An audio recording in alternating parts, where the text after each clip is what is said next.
Alors, bonjour et bienvenue. Sans plus tarder, on va commencer. Je suis Tamara Davis, chef de la direction de la Fondation du barreau du Québec. Je suis ravie de vous accueillir pour cette dernière webconférence de notre programmation d'hiver. Nous avons le plaisir d'accueillir aujourd'hui plus de 300 professionnels de tout horizon de partout au Québec. Les profits d'aujourd'hui servent à financer les actions de la Fondation. Parmi nos projets, nous avons annoncé la semaine dernière nos actions en droit de l'enfance et de la jeunesse pour les prochaines années. Vous pouvez en apprendre plus sur notre site Internet dans la rubrique « Nouvelles ». Nous remercions le CAEJ, engagé à nos côtés comme partenaire présentateur pour nos webconférences de l'année. Le CAEJ est le courtier en information juridique du Québec. Avant de poursuivre, je souhaite vous apporter des précisions sur le déroulement de la conférence. La période de questions aura lieu suite à la présentation de notre invité, nos invités plutôt. Nous vous invitons à vous identifier avec votre nom et votre prénom et à poser votre question en utilisant le module questions-réponses en bas de votre écran. Nous vous rappelons que le conférencier ne pourra pas traiter de cas individuels. Vous recevrez un courriel dans les prochains jours avec votre attestation de participation, le lien vers la rediffusion et la présentation PowerPoint. Pour cette webconférence, nous avons le plaisir d'accueillir Maître Patrick Issimini et Maître Justine Chaput. Je vous les présente en quelques mots. Maître Patrick Issimini est gouverneur à vie à la Fondation du barreau du Québec et associé chef du groupe Emploi et Travail chez Stikeman Elliott, ainsi que membre du comité de gestion du Bureau de Montréal. Maître Issimini exerce dans tous les domaines du droit de l'emploi et du travail, tant pour les entreprises de juridiction provinciale que pour celles de juridiction fédérale. Il a aussi une expérience considérable en matière de santé et de sécurité au travail, faisant de lui un expert reconnu par ses pairs et les employeurs canadiens, tant de juridiction provinciale que fédérale. De plus, il conseille les employeurs relativement à l'accréditation syndicale et agit régulièrement comme porte-parole patronale dans le cadre des négociations collectives. Maître Justine Chaput est une avocate au sein du groupe Emploi et Travail chez Stikeman Elliott. Durant son parcours académique, elle s'est distinguée en obtenant plusieurs mentions d'excellence et en figurant sur la liste d'honneur du doyen de la Faculté de droit de l'Université de Montréal. Elle a également effectué un stage auprès des honorables Michel Monast et Marie Gaudreault de la Cour supérieure du Québec, en plus de jouer un rôle actif à titre de mentor auprès des étudiants de la Faculté de droit. Sans plus tarder, je leur cède la parole et bonne webconférence. Merci à vous. Merci beaucoup, Maître Davis, et merci de nous présenter. Et merci aussi à tous ceux qui sont présents aujourd'hui en si grand nombre. Ce sera un plaisir pour nous de partager ces moments avec vous dans le cadre de cette webconférence. Alors, comme vous le savez tous déjà, en mai 2021, le ministre responsable de la langue française, M. Simon Jolin Barrette, a présenté le projet de loi 96, qui s'appelle la Loi sur la langue officielle et commune du Québec, le français. Le projet de loi 96 amène des modifications importantes à la Charte de la langue française qui existe depuis plusieurs décennies et introduit de nouvelles mesures afin d'assurer la prédominance du français, entre autres pour ce qui est des lieux de travail.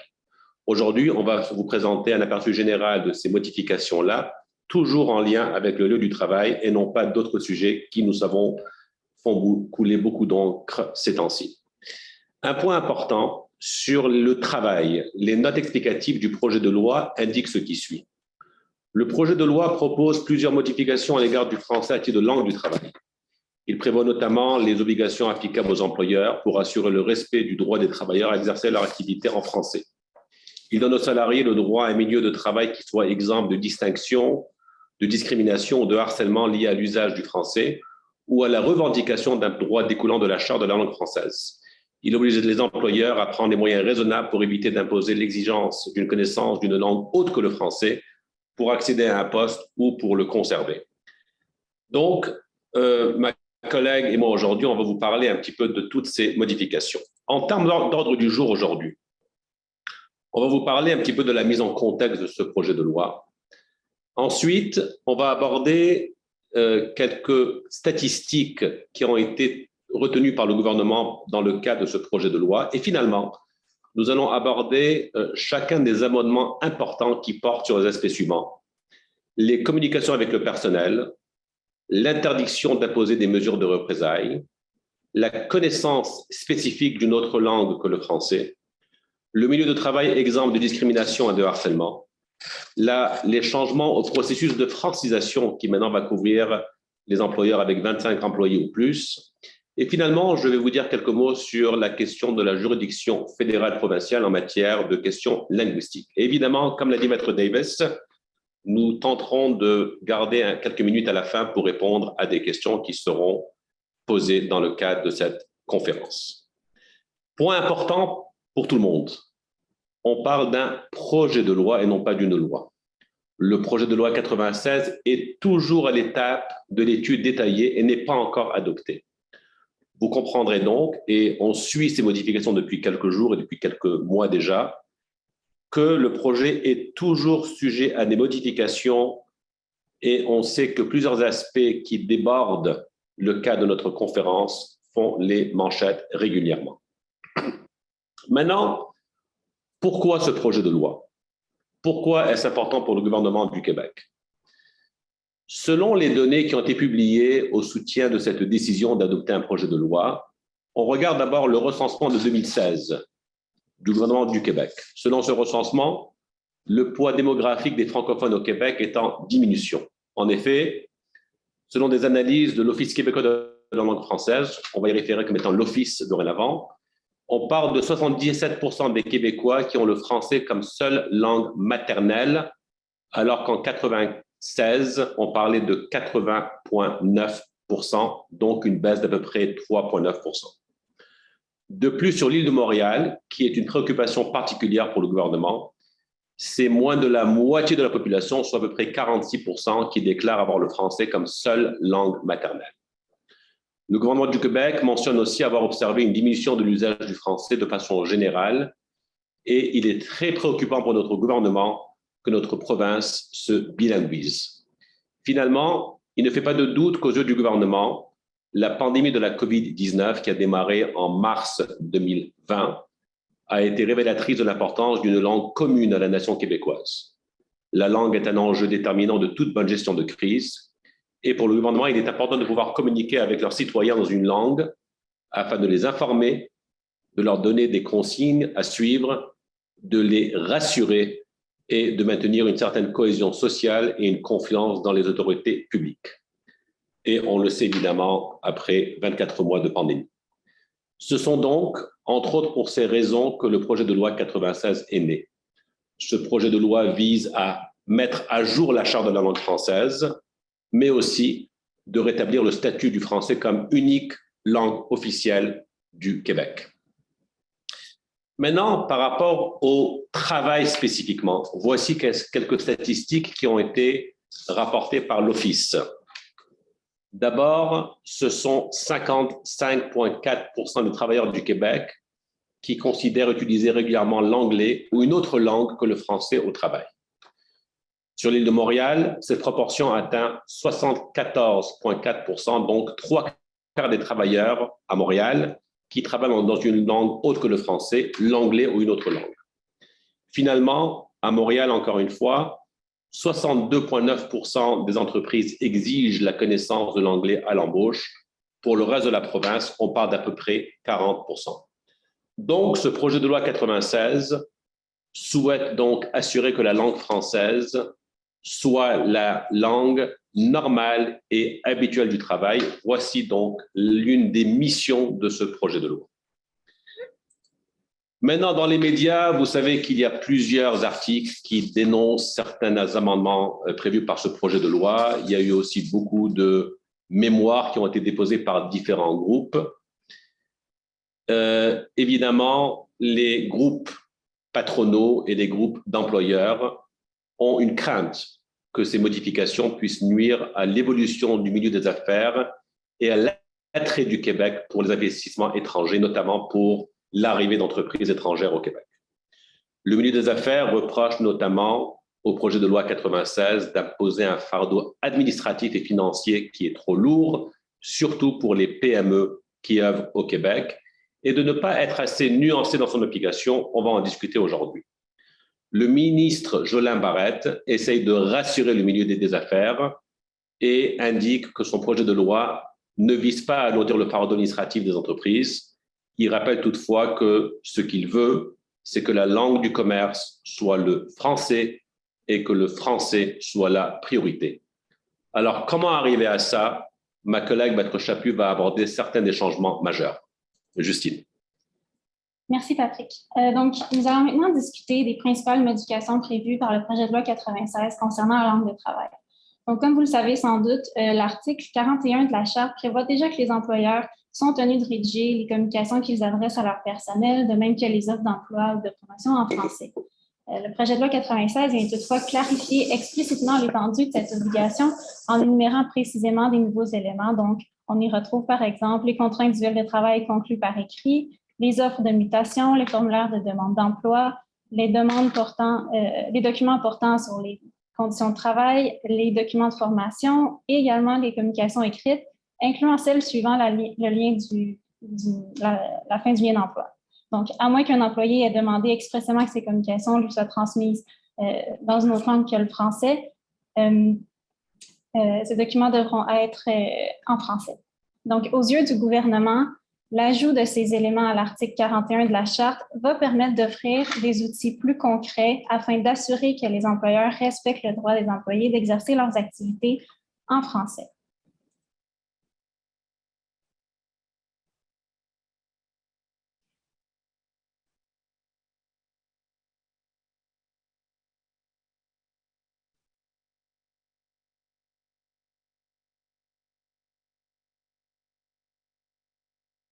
Donc, de plus, la nouvelle version de l'article 41 prévoit que les parties un contrat de travail qui est un contrat d'adhésion, donc un contrat qui n'a pas été négocié entre les parties et qui est imposé par une partie, devront recevoir la version française avant d'accepter de contracter dans une autre langue que le français. Dans ce contexte, les parties pourront seulement être liées, par exemple, par la version anglaise du contrat si elles ont pris connaissance de la version française au préalable et si elles souhaitent expressément être liées par la version anglaise plutôt que la version française du contrat. Donc, dans l'éventualité où une entreprise utilise des contrats de travail qualifiés de contrats d'adhésion, donc où il n'y a pas de négociation entre les parties, où le contrat est imposé, cette entreprise devra s'assurer d'avoir une version française de ce contrat et d'en fournir une copie à l'employé afin qu'il puisse en prendre connaissance avant de lui fournir une version rédigée dans une autre langue. Et selon notre compréhension de cette modification, ça s'appliquerait même si l'employé est unilingue anglophone, par exemple, et qui ne comprend pas le français. Dans ce contexte, il serait pertinent peut-être d'ajouter aux contrats d'adhésion qui sont utilisés au sein de l'entreprise une clause indiquant que l'employé a pris connaissance de la version française, mais qu'il désirait tout de même conclure le contrat dans une autre langue. Les employeurs pourraient également penser à utiliser un modèle de contrat d'adhésion de base et déplacer certaines clauses habituellement incluses dans les contrats d'emploi dans leur politique générale d'emploi afin de faciliter l'utilisation de ce type de contrat et aussi la traduction au sein de leur entreprise. Dans les autres cas, donc, on peut penser à des contrats de gré à gré. Un contrat individuel de travail qui a été négocié pourra être rédigé exclusivement dans une autre langue que le français si telle est la volonté expresse des parties. Donc, à ce niveau-là, le droit ne change pas. Donc, les parties n'auront pas besoin de recevoir la version française du contrat. Ils pourront simplement insérer une clause dans le contrat à l'effet qu'il est de leur volonté expresse que le contrat soit rédigé dans une autre langue que le français. En ce sens, la nouvelle version de l'article 41 de la Charte proposée par le projet de loi 96 ne fera pas en sorte que les entreprises devront dorénavant systématiquement préparer une version française de chacun de leurs contrats d'emploi. Dans la mesure où les clauses du contrat d'emploi ont été négociées entre les parties, ou du moins que les parties ont eu la possibilité de négocier les clauses, et que celui-ci n'est pas imposé, comme je le disais un peu plus tôt, par une des deux parties, le contrat pourra être rédigé dans une autre langue que le français si telle est leur volonté. Donc, par exemple, on peut penser à un contrat qui serait conclu avec un haut dirigeant d'une entreprise, mais plus souvent qu'autrement, ce genre de contrat-là est négocié et pourrait être rédigé en anglais, comme je le disais un petit peu plus tôt, simplement en insérant la clause que les parties sur le choix de la langue utilisée par les parties.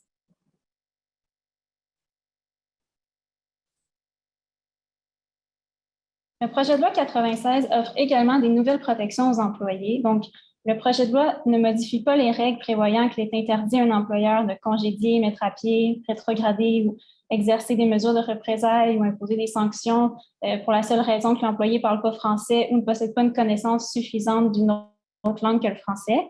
Toutefois, le projet de loi 96 ajoute plusieurs motifs qui ne pourront pas être utilisés par un employeur afin de justifier l'imposition de telles mesures. Donc, en particulier, un employeur ne pourra pas exercer des mesures de représailles, donc par exemple congédier un employé pour le simple fait que ce dernier a exigé le respect d'un droit relatif à la langue de travail, qu'il ait participé aux réunions d'un comité de francisation, les communiqués de bonne foi à l'Office un renseignement ou encore pour avoir collaboré à une enquête à la suite d'un manquement à la charte. Le projet de loi 96 prévoit également qu'un employeur ne pourra pas non plus exercer de telles mesures en raison du fait que l'employé n'a pas la connaissance ou un niveau de connaissance spécifique d'une autre langue que le français, alors que l'accomplissement de ces tâches ne le requiert pas, ou encore dans le but de dissuader un employé d'exercer un droit relatif à la langue de travail. En cas de non-respect par l'employeur de ses obligations en matière d'usage du français, tout salarié pourra déposer une plainte à la CNSST. Nous aborderons ce recours un peu plus en détail plus tard dans la présentation.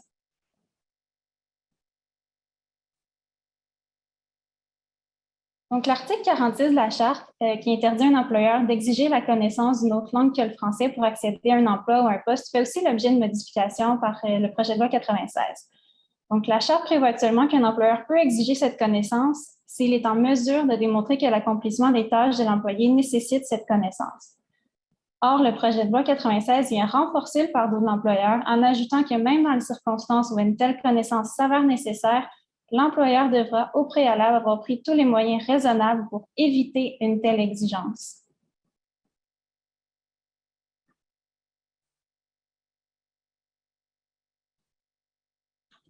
Donc, sur ce point, le projet de loi 96 prévoit que l'employeur devra remplir les 3 conditions suivantes, sans quoi il sera réputé ne pas avoir pris tous les moyens raisonnables pour éviter d'imposer cette exigence.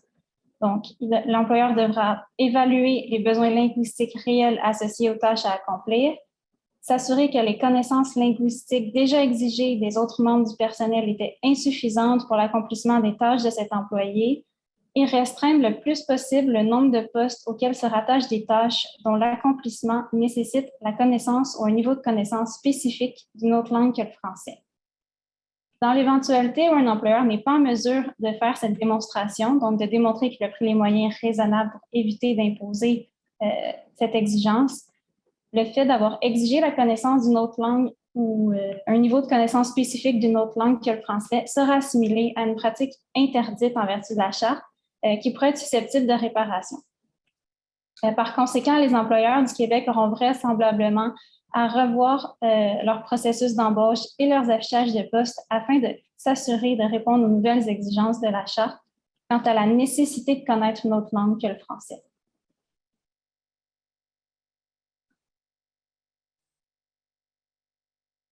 Donc, comme je le mentionnais un peu plus tôt, le projet de loi 96 établit un nouveau processus de plainte aux articles 47 à 47.3 de la Charte pour une personne qui croit avoir été victime d'une pratique interdite au sens des articles 45 ou 46 de la Charte, c'est-à-dire lorsqu'un employeur impose la connaissance d'une autre langue que le français sans que celle-ci soit nécessaire et sans avoir pris les motifs raisonnables mentionnés précédemment, ou lorsqu'un employeur exerce une mesure de représailles à l'encontre d'un employé pour l'un des motifs également vus précédemment, donc par exemple en raison du fait que l'employé ait exigé le respect d'un droit relatif à la langue de travail.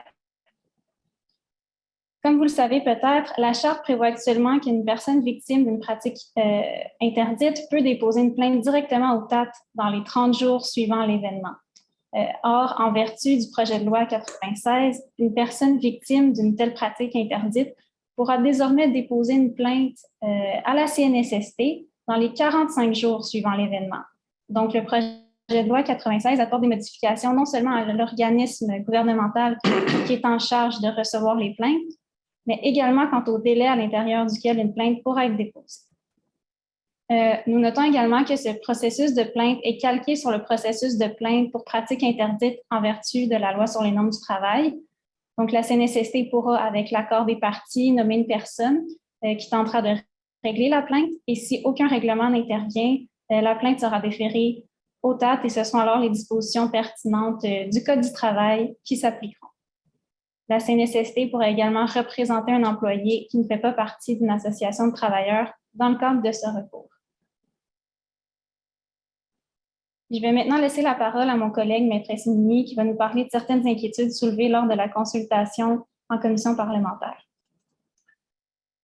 Alors, vous voyez que l'article 46 vient imposer des obligations importantes et cela inquiète évidemment les groupes patronaux. lors des consultations en commission. Les différentes associations comme la Chambre de commerce du Montréal métropolitain, le Conseil canadien des innovateurs, le Conseil canadien du commerce et d'autres groupes patronaux ont soulevé des inquiétudes quant à ces modifications à l'article 46. En effet, ces associations sont d'avis que ces dernières dispositions vont imposer un fardeau trop lourd aux employeurs au niveau des 3 critères que ma collègue, Maître Chaput, vous a décrits. Et ce fardeau va avoir un impact tant au niveau administratif qu'au niveau financier. À leur avis, les 3 conditions imposées pour éviter d'exiger la connaissance d'une langue autre que le français représentent des obstacles majeurs qui risquent d'entraver comment un employeur organise son travail.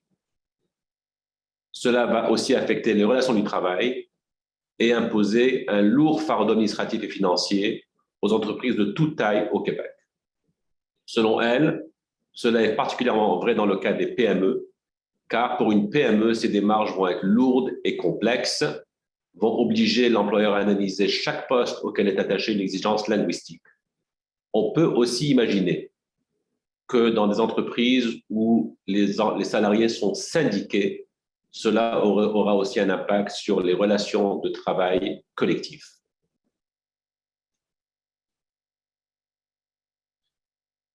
Dans l'étude détaillée en commission, soit l'étape à laquelle le projet de loi est rendu actuellement, le projet de loi a été amendé afin de préciser une certaine souplesse à l'article 46. Et ce qu'on a ajouté, c'est que l'article 46 ne doit pas être interprété de façon à imposer à l'employeur une réorganisation déraisonnable de son entreprise.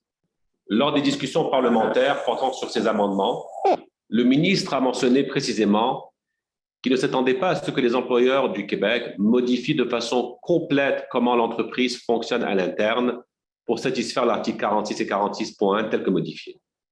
À son avis, il y aura dans l'entreprise des situations où on pourra éviter une multiplication des postes qui exigent une autre langue que le français, mais les employeurs n'auront pas à chambouler toutes leurs activités opérationnelles pour autant. Par exemple, comme exemple, le ministre dit que mettre à pied un employé unilingue anglophone afin de le remplacer par un francophone serait quelque chose qui serait déraisonnable au sens de l'alinéa 2 de l'article 46.1. Ainsi, pour le gouvernement, ces modifications n'auront pas pour effet de générer des coûts supplémentaires pour les PME afin de se conformer à ces nouvelles dispositions ou encore des dépenses récurrentes et prévisibles. Mais on peut imaginer que malgré les bonnes intentions du ministre, que ce type de dispositions pourront apporter des débats juridiques puisque aujourd'hui déjà, tel que l'article 46 est écrit, il génère souvent des débats devant le TAD sur des questions reliées aux relations employeur-employé. Le projet de loi introduit aussi quelque chose de nouveau à l'article 45.1, notamment un nouvel article dans lequel on vient prévoir expressément le droit d'un salarié de travailler dans un milieu exempt de discrimination ou de harcèlement en lien avec l'usage du français. La charte actuelle ne prévoit rien de semblable. On a ces dispositions dans d'autres contextes, mais pas dans la charte de la langue française. Selon ce nouvel article, l'employeur aura donc l'obligation de prendre des mesures raisonnables afin de prévenir le harcèlement quant à l'usage du français et le faire cesser dès qu'il est porté à sa connaissance. De plus, le projet de loi 96 prévoit un nouveau recours qui est propre à l'article 45.1 qui permettrait à tout employé qui se croit victime d'une telle conduite de déposer une plainte auprès de la CNESST dans les 2 ans qui suivent la dernière date d'une manifestation de harcèlement. Ce sont par conséquent les dispositions qui portent sur le harcèlement psychologique, déjà prévues dans la loi sur le droit du travail, qui s'appliqueraient dans ce cas. Et donc, ce qu'on vient faire, c'est qu'on vient reproduire les concepts d'harcèlement psychologique à la question d'un harcèlement sur une base linguistique. Maître Chaput, maintenant parlons peut-être un peu plus lentement de francisation. Oui, je vais faire mon possible pour ralentir mon débit. Donc, nous allons maintenant aborder les changements prévus par le projet de loi 96 au processus de francisation des entreprises. Donc, comme vous le savez peut-être, la Charte prévoit actuellement que les entreprises de 50 employés et plus doivent s'inscrire auprès de l'Office et procéder à une analyse de leur situation linguistique. De plus, la Charte prévoit actuellement que les entreprises de 50 à 99 employés n'ont pas à former un comité de francisation, à moins que l'Office leur ordonne, alors que les entreprises de 100 employés et plus doivent obligatoirement instituer un tel comité. Donc, le projet de loi 96 vient un peu apporter des changements au régime actuel. Donc, en ce sens, le projet de loi 96 vise à assujettir les entreprises de 25 à 49 employés aux mêmes règles que les entreprises de 50 à 99 employés en matière de francisation. Ces entreprises devront donc s'inscrire formellement auprès de l'Office et s'assurer que l'utilisation du français est générée à tous les niveaux de leur entreprise. Plus particulièrement au niveau de l'analyse linguistique, le projet de loi 96 propose de raccourcir le délai à l'intérieur duquel une entreprise devra transmettre son analyse à l'Office. Donc, ce délai passera de 6 mois à 3 mois suivant la date de délivrance de l'attestation d'inscription. Comme je le mentionnais un peu plus tôt concernant le comité de francisation, la Charte prévoit actuellement que les entreprises ayant de 50 à 99 employés ne sont pas tenues de mettre en place un comité de francisation, à moins que l'Office le leur ordonne, et ce, après avoir constaté que l'utilisation du français n'est pas généralisée à tous les niveaux de leur entreprise. Donc, l'Office procède à l'appréciation de la généralisation du français au sein de l'entreprise en analysant notamment la connaissance du français et son utilisation comme langue commune, les communications internes et externes de l'entreprise, les outils de travail et la terminologie appropriée au secteur d'activité. Le projet de loi 96 vient élargir le pouvoir de l'Office d'ordonner la création d'un tel comité de francisation au sein des entreprises de 25 à 49 employés qui seront maintenant assujettis au processus de francisation. Il faut donc comprendre qu'actuellement, l'Office ne peut ordonner la création d'un tel comité qu'au sein des entreprises de 50 à 99 employés.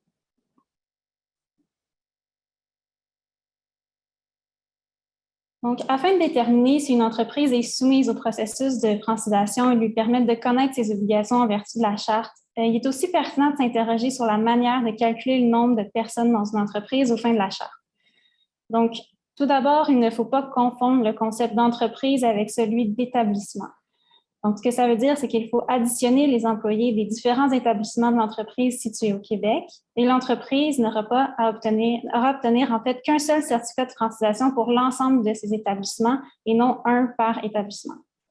De plus, pour l'Office, il faut considérer comme employés les salariés réguliers autant à temps plein qu'à temps partiel, les salariés occasionnels, les saisonniers, les vendeurs à commission et les cadres. Finalement, tel que mentionné précédemment, avec le projet de loi 96, une entreprise qui emploie au Québec 25 personnes ou plus durant au moins 6 mois devra s'inscrire à l'Office, alors qu'actuellement, ce seuil est à 50 personnes.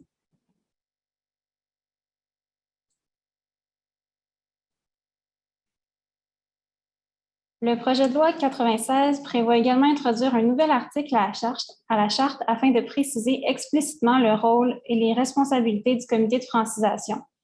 Donc, ce nouvel article dresse une liste des différentes obligations que le comité devra rencontrer. Ces obligations comprennent notamment le fait de désigner un représentant auprès de l'Office, voir à la réalisation de l'analyse de la situation linguistique, y compris la rédaction du rapport qui en fait état, voir à l'élaboration du programme de francisation que l'entreprise doit adopter, en surveiller la mise en œuvre et, s'il y a lieu, voir à l'élaboration du rapport à ce sujet, veiller à ce que l'utilisation du français demeure généralisée au sein de l'entreprise et voir à la rédaction du rapport triennal et finalement, à la demande de la direction de l'entreprise, donner son avis sur la pratique de l'employeur d'exiger la connaissance ou le niveau de connaissance spécifique d'une autre langue que le français d'une personne pour rester en poste ou y accéder et sur les moyens pris pour éviter d'imposer une telle exigence, comme on en a discuté précédemment.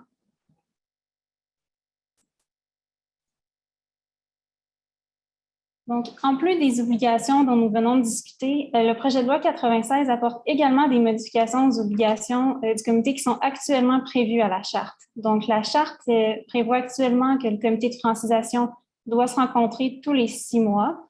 Le projet de loi vient ajouter que le comité devra également rédiger un procès-verbal pour chacune de ces réunions qui devra ensuite être transmis à la direction de l'entreprise ainsi qu'à l'Office.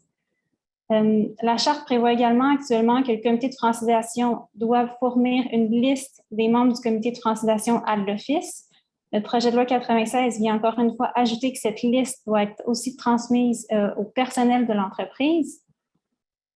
Le projet de loi aussi propose de raccourcir le délai à l'intérieur duquel l'entreprise devra transmettre à l'Office un programme de francisation.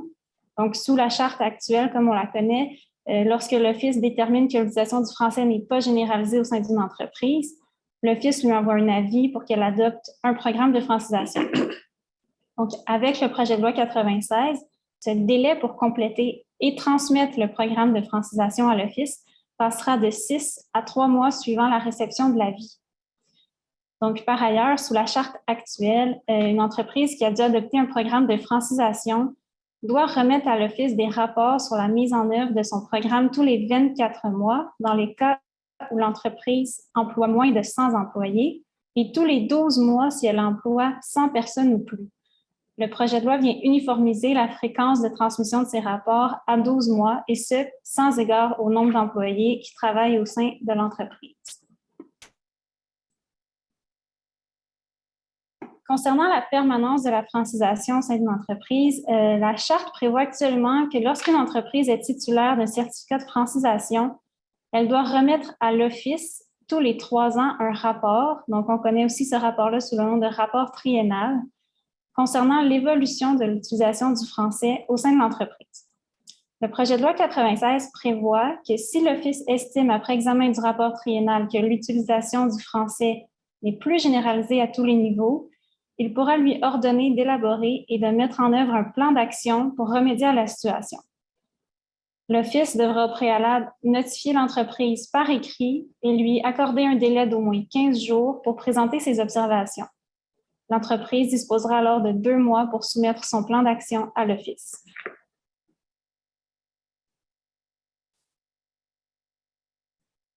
Finalement, le projet de loi 96 prévoit que l'Office publiera et tiendra désormais à jour la liste des entreprises pour lesquelles il a refusé de délivrer une attestation d'inscription ou dont il a annulé une attestation d'inscription ou un certificat de francisation. Cela dit, il est intéressant de noter que l'article 22 de la politique gouvernementale relative à l'emploi et à la qualité de la langue française dans l'administration prévoit déjà que l'Office doit tenir à jour une telle liste. Cette liste est disponible actuellement sur son site Internet et a été mise à jour pour la dernière fois le 24 novembre 2021. Je vais maintenant laisser la parole à mon collègue Maître Simon. Alors, merci Justine. Donc, un point important dans la pratique, c'est que réellement, ce qui garde les employeurs et leurs conseillers juridiques le plus occupés, c'est réellement le processus de francisation. Il y a un processus qui est déjà prévu dans la charte actuelle. Il est sûr que les amendements viennent élargir la portée de ce processus et qui est visé, et viennent aussi raccourcir les délais. Mais dans la pratique de tous les jours, c'est vraiment lorsqu'une entreprise est approchée par l'Office pour remplir ses obligations que nous intervenons pour donner des conseils à nos clients. Et au niveau des délais, malgré les délais qui sont déjà prévus dans la charte et malgré ceux qui sont maintenant prévus dans le projet de loi, il est sûr que les délais vont souvent être impactés par l'étendue des obligations que les employeurs vont avoir à compléter, mais aussi par les ressources disponibles au sein de l'Office pour s'assurer que ces mesures sont vraiment mises en place et exécutées. Et je dois vous dire que souvent, les délais sont beaucoup plus longs que ce qui est prévu dans la charte. Et on peut imaginer qu'à moins que l'Office ajoute des ressources, les délais qui sont dans la charte et dans le projet de loi ne seront pas des délais qui seraient réalistes à l'avenir. Ça sera à suivre. Ceci étant dit, d'un point de vue très global, les amendements à la charte viendraient élargir le bassin d'entreprises qui sont affectées par ces amendements. Selon des données qui ont été incluses dans l'analyse de l'impact de ce projet de loi, on parle donc de 112 139 PME, 14 000 grandes entreprises qui seraient affectées par ces amendements.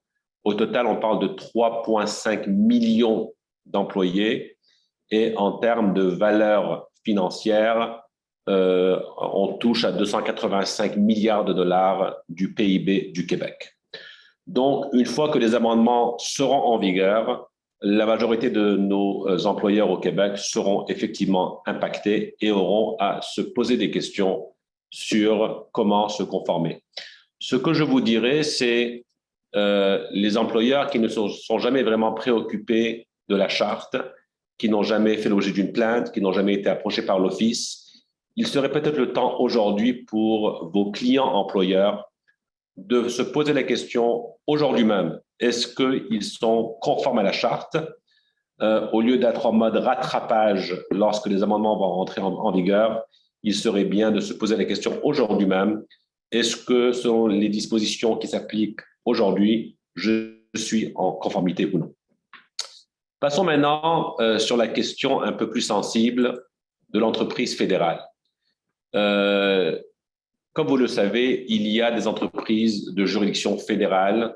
Les photos que vous voyez, je pense, en témoignent, navigation, transport interprovincial, banque, compagnie aérienne, toute entreprise fédérale qui œuvre au Québec. Point important, c'est que la loi constitutionnelle de 1867 n'attribue pas expressément aux provinces ni au Parlement fédéral le pouvoir de légiférer sur la langue. De plus, la jurisprudence actuelle est très limitée sur la question à savoir qu'est-ce qui s'applique, mais les quelques décisions qui ont été rendues considèrent que la langue de travail relève des relations de travail et par conséquent, on peut penser que la charte de la langue française ne pourrait pas s'appliquer à une entreprise fédérale. Une décision, par exemple, qui a été rendue sur une plainte d'un employé au TAT a conclu que l'entreprise étant fédérale, le TAT n'avait pas la juridiction d'écouter cette plainte. Ceci étant dit, certains auteurs affirment que comme autant le provincial que le fédéral sont compétents sur la langue et les relations de travail, il y aurait de la place pour une application qui est concurrente des lois fédérales et provinciales, sauf si elles entrent en conflit. Ces auteurs se basent sur l'arrêt de principe Banque canadienne de l'Ouest contre Albert, rendu par la Cour suprême en 2007, où la Cour suprême vient, dans un contexte bancaire-assurance, favoriser une application régulière des lois provinciales valides aux entreprises de compétences fédérales, hormis les cas où celles-ci ont effet dans l'entraver des activités essentielles. Cette décision conclut essentiellement qu'en l'absence d'une entrave, la doctrine de l'exclusivité des compétences ne s'applique pas et certains auteurs ne considèrent pas que le respect de la charte constituerait, au-delà d'un potentiel inconvénient administratif et financier, une entrave dans ce cas spécifiquement. Cependant, contrairement à d'autres sujets en droit du travail, comme par exemple l'application de la santé et la sécurité du travail, cette question n'a pas été tranchée de façon définitive par un tribunal supérieur. Ceci étant dit, il existe au Québec deux régimes distincts pour la langue de travail, qui s'appliquent à différentes catégories de travailleurs et différentes catégories d'employeurs. Vous avez d'abord la loi sur les langues officielles fédérales, qui vise toute institution fédérale, mais qui exclut une entreprise commerciale. Ensuite, vous avez la charte de la langue française, qui est une loi provinciale, qui s'applique à tous les employeurs de compétences provinciales. Selon un rapport qui date quand même de 2013, à ce moment-là, on disait que 135 000 employés et 1800 entreprises privées de compétences fédérales au Québec ne sont pas techniquement liés ni par l'une ni par l'autre. Cependant, dans notre pratique de tous les jours, il est de connaissance que certaines entreprises fédérales au Québec ont choisi de respecter volontairement la charte de la langue française comme meilleure pratique d'affaires et, j'imagine, comme mesure respectueuse envers leurs employés et envers la langue de la province. Sur ce même point, le 15 juin 2021, le gouvernement fédéral a déposé à la Chambre des communes le projet de loi C-32, la loi modifiant la loi sur les langues officielles et apportant des modifications connexes et corrélatives à d'autres lois. La loi propose des nouvelles obligations aux entreprises privées de compétences fédérales. Dans le sommaire de ce projet de loi, il est énoncé notamment, parmi plusieurs paragraphes, que ce texte de loi va modifier la langue sur les langues officielles pour protéger et promouvoir le français, prévoir des droits concernant l'usage du français en tant que langue de service et langue de travail relativement aux entreprises privées de compétences fédérales au Québec et dans les régions à forte présence francophone, et permettre aux employés d'entreprises privées de compétences fédérales au Québec et dans les régions à présence francophone de porter plainte auprès du commissaire aux langues officielles relativement à des droits et obligations liés à la langue du travail, et permettre au commissaire de renvoyer la plainte au Conseil canadien des ressources industrielles dans certaines circonstances. Donc, nous voyons qu'il y a aussi une mouvance au niveau fédéral pour amener certains amendements. De plus, il est important de se rappeler que dans ce projet de loi fédéral, il y a plusieurs articles qui visent expressément la langue de travail au Québec. Je ne peux pas vous présenter tout ça aujourd'hui parce qu'on manque de temps, mais le projet de loi C-32 mériterait en soi une présentation distincte. Sur ce point d'ailleurs, le projet de loi 96 au Québec vient introduire un nouvel article, l'article 89.1, qui vient dire qu'aucune disposition de la présente loi ne peut être interprétée de façon à en empêcher l'application à toute entreprise ou à tout employeur qui exerce cette activité au Québec. Il est clair que cet article vient énoncer un concept qui serait ultimement invoqué pour utiliser cet article pour dire que la Charte devrait s'appliquer aux entreprises fédérales qui œuvrent au Québec. Donc, voici plusieurs sujets à suivre dans les prochains mois sur les questions linguistiques tant au Québec qu'au Canada. En conclusion, on vous a présenté les faits saillants de cette loi, mais il faut se rappeler, je le répète, le projet de loi 96 n'est pas encore en vigueur.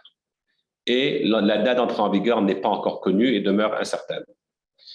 L'étude détaillée se poursuit et nous allons continuer de notre côté à voir son évolution. Pour conclure, on voulait vous remercier pour votre présence aujourd'hui et s'il y a des questions, nous sommes disposés à y répondre. Merci beaucoup. Et merci à Justine. Merci, Maître Chaput.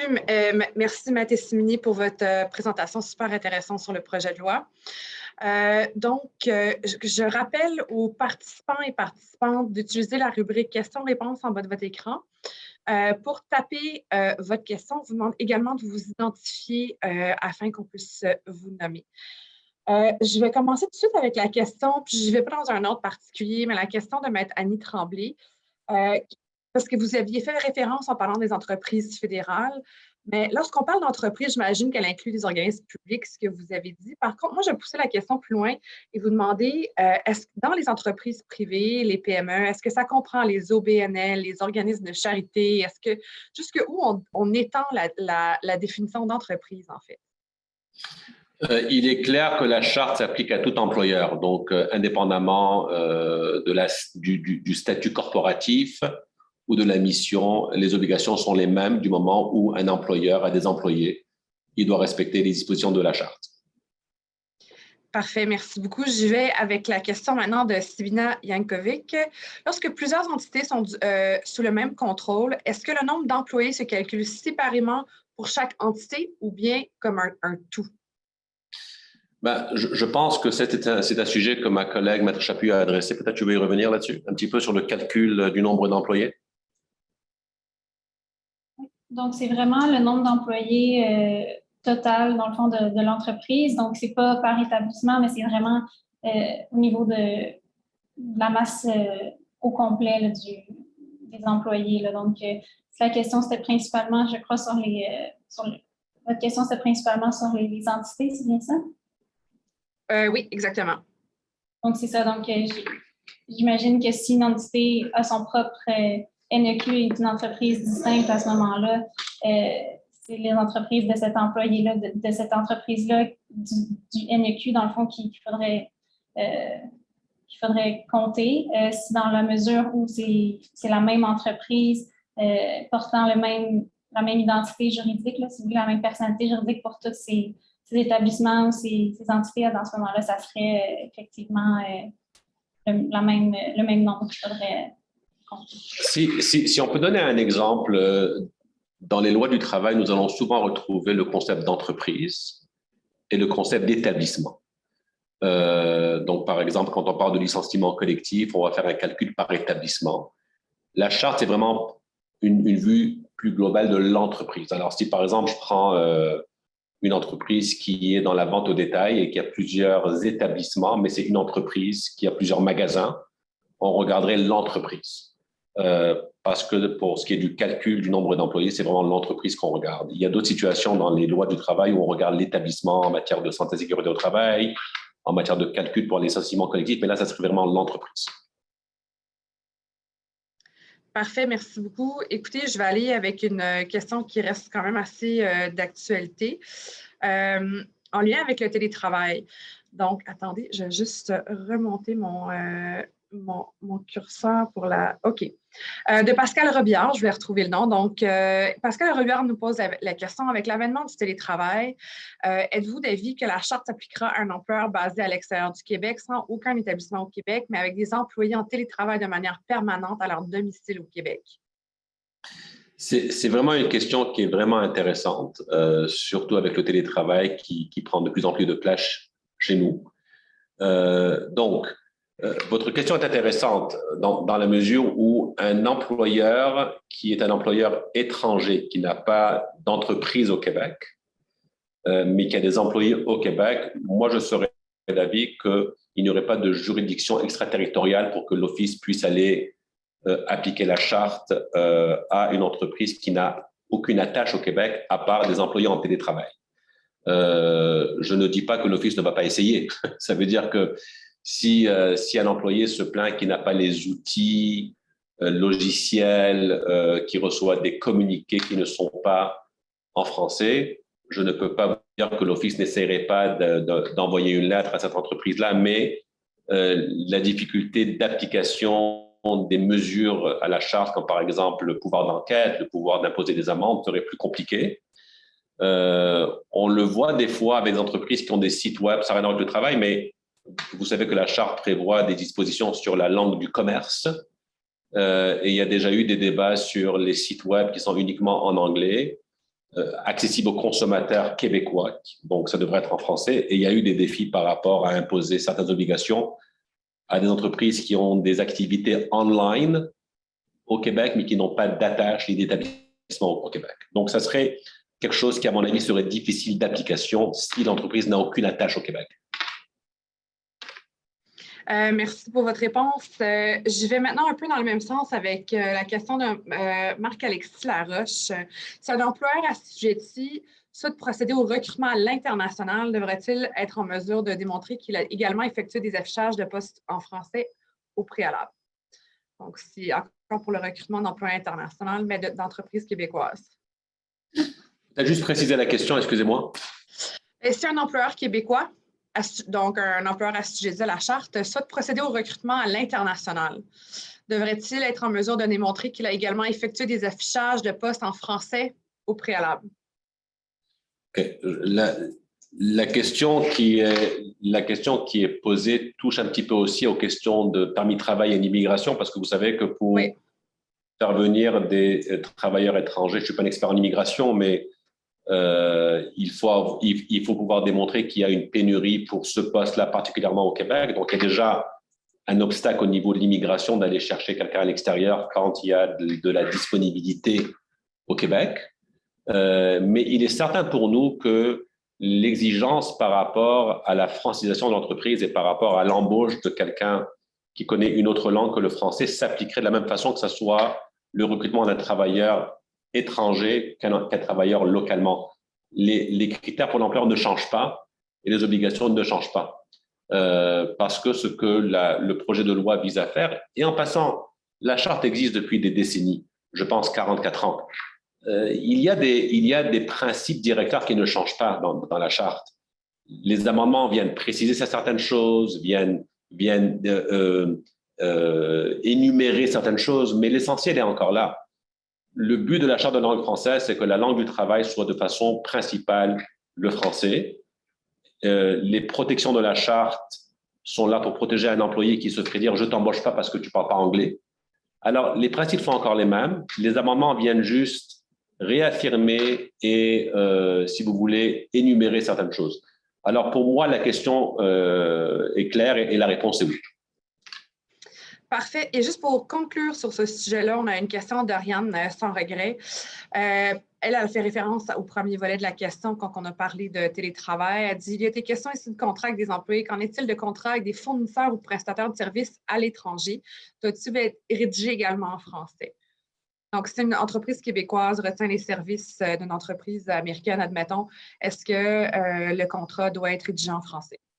Encore une fois, n'oublions pas que dans notre champ de pratique, on parle que des relations employeur-employé. Tout ce qui est contrat commercial, tout ce qui est contrat de service, tout ce qui est contrat de nature autre que le contrat d'emploi serait régi par d'autres règles. Et je ne pense pas que je peux commenter là-dessus aujourd'hui, mais je peux vous dire que de façon générale, vous devez écrire dans une langue que les gens puissent comprendre quand c'est un contrat commercial. Parfait. Écoutez, je vais y aller avec deux dernières questions, dont celle de Mélanie Dugré qui parle plus amplement des dispositions transitoires du projet de loi. Quel est le délai anticipé pour permettre aux entreprises de s'ajuster à ces changements une fois que la loi entrera en vigueur? Étant donné que le processus d'étude est encore assez présent, et qu'on ne voit pas vraiment d'entrée en vigueur pour l'instant. Quand on avait convenu de faire cette conférence, je pense en novembre dernier, on pensait qu'elle serait déjà en vigueur, la loi. Oui, exact. Mais il faut admettre qu'il y a eu plusieurs débats, il y a eu plusieurs mémoires. Et je dois vous dire qu'il y a plusieurs enjeux qui débordent le cadre de la relation employeur-employé. Il y a des questions par rapport à l'éducation, par rapport aux soins médicaux, des questions par rapport, dans les médias, vous avez lu par rapport aux juges. il y a des questions qui sortent de tous bords et de tous côtés. Il y a aussi une année électorale qui s'en vient. Donc, on ne s'est pas attardé aux dispositions transitoires parce que, franchement, on ne sait pas comment ce projet de loi risque d'évoluer. Et qu'est-ce qui va rester, qu'est-ce qui va peut-être prendre un rôle secondaire. Donc, ce n'est pas un sujet qu'on a vraiment abordé aujourd'hui. Parfait, je vous remercie pour cette réponse. Dernière question, on va prendre la question de Normand Auclair. Pour être considéré un employé, doit-on travailler un minimum d'heures, comme exemple à temps partiel, 15 heures, ou c'est peu importe le nombre d'heures qu'on travaille, ou si on a un statut temporaire ou permanent, ça s'applique également malgré le statut de l'employé?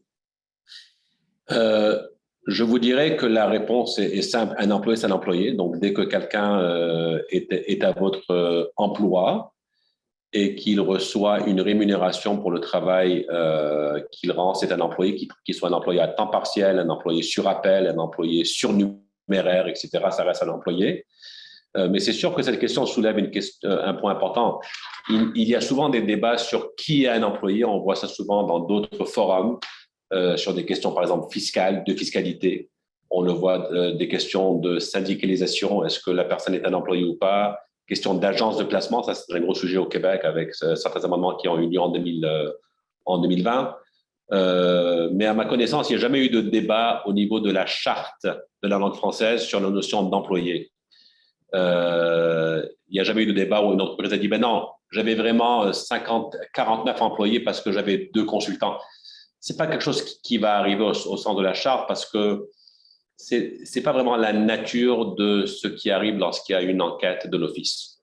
Mais pour répondre à la question clairement, oui, un employé, c'est n'importe qui travaille pour vous, que ce soit 1 heure, temps partiel, temps plein, sur appel ou autre. Parfait. Alors, ça met fin à la période d'échange de questions-réponses. Alors, j'ai un petit mot de la fin. Un grand merci à Maître Estimini et Maître Chaput. Nous vous donnons rendez-vous pour nos prochains événements en ligne. Restez à l'affût de notre programmation pour le printemps 2022, qui sera en ligne la semaine prochaine. Ne manquez pas aussi notre soirée bénéfice qui aura lieu lundi prochain, le 28 mars, en présentiel à Montréal. Un échange inédit entre deux personnalités publiques, le ministre de la Justice et procureur général du Québec, Maître Simon-Jolin Barrette, et l'ancienne ministre de la Justice, Maître Stéphanie Vallée. Il reste quelques billets. Faites vite, on ferme la billetterie en fin de journée aujourd'hui. Au plaisir de vous y retrouver également. Donc, Maître Estimini, Maître Chaput, écoute, merci beaucoup pour votre collaboration, votre participation. C'était extrêmement informatif et très éclairant, en fait, à plusieurs niveaux pour l'ensemble de nos participants aujourd'hui. Merci à vous. Ce fut un plaisir d'être avec vous aujourd'hui. Merci. À la prochaine. Merci beaucoup.